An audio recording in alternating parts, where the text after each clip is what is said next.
Hey guys welcome to N studio. So நம்ம CM Vijay அவர்களுடைய ஜனநாயகன் படத்துடைய சென்சார் பற்றி ஒரு அப்டேட் வந்திருக்கு. ஸோ சென்சார்னா எஸ் சர்டிஃபிகேட் தான், அது தெரிஞ்ச விஷயம் தான். பட் அதை தாண்டி இன்னொரு விஷயம் வந்திருக்கு. அதாவது என்னென்ன கட் பண்ணியிருக்காங்க, சென்சார் எப்போ கொடுக்க போகிறாங்க, சென்சார் டீம் என்ன சொல்லியிருக்காங்க அப்படின்ற மாதிரிலாம் ஒரு நியூஸ் சோசியல் மீடியாஸில் போயிட்டு இருக்கு. ஸோ இதன்படி பார்த்தீங்கன்னா சென்சார் டீம் பார்த்தீங்கன்னா ஒரு சில ரத்த காட்சிகளை கட் பண்ண சொல்லியிருக்காங்க. அண்ட் அதுக்கப்புறமா விஜய் அவர்கள் அந்த ராவண மவுண்டா ட்ரெயிலரில் ஒரு பைப்பை வச்சுட்டு ஒரு ஆக்ஷன் பண்ணுவார் இல்லையா, ஸோ அதை கட் பண்ண சொல்லியிருக்காங்க. அண்ட் அதுக்கப்புறமா பார்த்தீங்கன்னா ஒரு சில பேட் வேர்ட்ஸ் இது கட் பண்ண சொல்லியிருக்காங்க. அண்ட் எல்லாத்தையும் தாண்டி இன்னொரு விஷயத்தை கட் பண்ண சொல்லியிருக்காங்க. ஸோ அது என்ன அப்படின்னு பார்த்தீங்கன்னா நம்ம பிரியாமணி அவர்களுடைய நேம். ஸோ என்ன மாதிரியான நேமா இருக்குன்னு தெரியல. அவங்க வச்சிருக்கிற நேம் பார்த்தீங்கன்னா இப்போ கரண்ட்ல உயிரோட இருக்காங்க. ஸோ அதனால அது கான்ட்ரவர்சி ஏற்படுத்தும். ஸோ சண்டே உருவாக்கும். ஸோ அதனால அதை பார்த்தீங்கன்னா கட் பண்ணிருங்க, அந்த நேம் மாத்திருங்க அப்படின்னு சொல்லியிருக்காங்களாமா. ஸோ இது மாதிரியான கட்சி தான் கொடுத்துருக்காங்களாமா. ஸோ அதை கட் பண்ணி நம்ம கேவின் படைச்சதுன்னா படத்தை திருப்பி சென்சார் டீம் காமிச்சிட்டாங்க அப்படின்னா மறுபடியும் போட்டு பார்த்துட்டு படத்துக்கான சென்சாரை கொடுத்துருவாங்க அப்படின்னு சொல்லப்படுது. இல்ல எங்களால் இதெல்லாம் கட் பண்ண முடியாது அப்படின்னு சொன்னாங்கன்னா மறுபடியும் படம் அதிலே தான் கிடக்கும் அப்படின்னு சொல்லப்படுது. ஸோ அந்த வகையில் மூவி டீம் கட் பண்ணி கொடுக்குற ஒரு நிலைமையில தான் இருக்காங்க. அண்ட் இது மட்டும் இல்லாம சிஎம்ன்ற அந்த டைட்டில் கார்டையும் போட்டுக்கலாமா அப்படின்னு கேட்டு அதையும் ஆட் பண்ணிட்டு இருக்காங்க.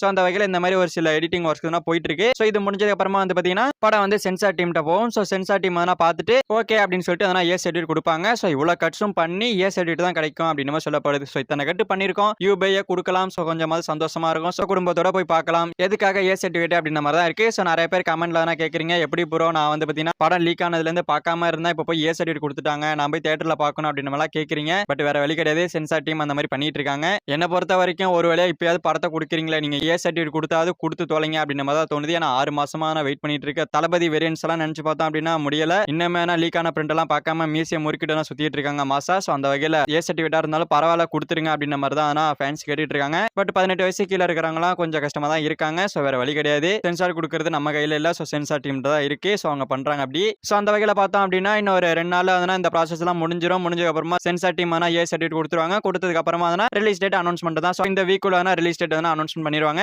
அண்ட் ரிலீஸ் டேட்டை பொறுத்த வரைக்கும் ஜூலை 23 தான் இப்போ வரைக்கும் கன்ஃபார்ம் பண்ணிட்டு இருக்காங்க. ஜூலை 23 இல்லனா 24 இல்ல அப்படின்னா 31 இந்த 3 டேட் சொல்லப்படுது. அதிலே ஹைலைட்டா வந்ததுன்னா ஜூலை 23 கன்ஃபார்ம் அப்படின்ற மாதிரி எல்லாருமே சொல்றாங்க. ஜூலை 23 தான் வருமோன்னு தோணுது. சோ பாப்போம். அண்ட் ஜூலை 23 வரதுனால தமிழ் படங்கள்ல வர நம்ம டிசி அண்ட் அதுக்கப்புறமா நம்ம ஜேசன் சஞ்சய் அவர்களுடைய சிக்மா 2 படமும் போஸ்ட்பாண்ட் ஆகும். அதாவது ஒரு பெரிய ஸ்டாரோட படம் வருது அப்படின்னா கண்டிப்பா ஒரு 2 வீக்ஸ்க்கு எந்த ஒரு படமே வரக்கூடாது. சோ வந்துச்சு அப்படின்னா கண்டிப்பா அந்த படம் வந்ததும் தெரியாது போனதும் தெரியாது, அந்த மாதிரி போயிடும். சோ அதனால கண்டிப்பா 2 பேருமே போஸ்ட்பான் பண்ணுவாங்க. லோகேஷ் கனகராஜ் அவரோட டிசி அண்ட் அதுக்கப்புறமா ஜேசன் சஞ்சயோட சிக்மா 2மே போஸ்ட்பாண்ட் ஆகி ஆகஸ்ட் 7 இல்ல அப்படின்னா ஆகஸ்ட் தாண்டி ரிலீஸ் ஆகிற மாதிரியான பிளானிங்க்கு போவாங்க. சோ அந்த வகையில ஜனநாயகன் வரதுக்கான கிளியரான இடங்கள் இருக்கு. சோ அதனால கிளியரா ரிலீஸ் பண்ணாங்க அப்படின்னா கேவின் ப்ரொடக்ஷனும் அபிஷியலா நிறைய அப்டேட்ஸ் கொடுத்து படத்துக்கான ப்ரொமோஷன் ஏத்துனாங்க அப்படின்னா கண்டிப்பா படம்ன்றதே நல்ல ஒரு வசூல் பண்ணும். சோ லீக்கான படம் எப்படி வசூல் பண்ணுது அப்படின்றத ஜனநாயகனை பார்த்து கத்துங்க அப்படின்னு சொல்லிட்டு காலரை தூக்கிட்டு சுத்தலாம். சோ அந்த அளவுக்கு சூப்பரா பண்ணும். அதெல்லாம் இவங்க அப்டேட் கொடுக்கறதா இருக்கு. சோ எப்படி ப்ரொமோஷன் பண்றாங்கன்றத பொறுத்து பார்ப்போம். ஓகே ஃப்ரெண்ட்ஸ், நம்ம சிஎம் விஜய் அவர்களுடைய ஜனநாயகன் படத்துக்கு ஒரு சில கட்ஸ் கொடுத்திருக்காங்க அப்படின்னு சொல்லப்படுது. அதுலயே பிரியாமணி அவர்களுடைய நேம் கட் பண்ண சொல்லிருக்காங்க அப்படின்னு மாதிரி நியூஸ் வந்திருக்கு. சோ இதெல்லாம் பத்தி நீங்க என்ன நினைக்கிறீங்க அப்படின்றத கமெண்ட்ல சொல்லுங்க. சோ இந்த வீடியோ பிடிச்சிருந்தா லைக் பண்ணிட்டு நம்ம சேனல் சப்ஸ்கிரைப் பண்ணி சப்போர்ட் பண்ணுங்க. தேங்க் யூ ஃபார் வாட்சிங். அடுத்த வீடியோல பார்க்கலாம். Thank you.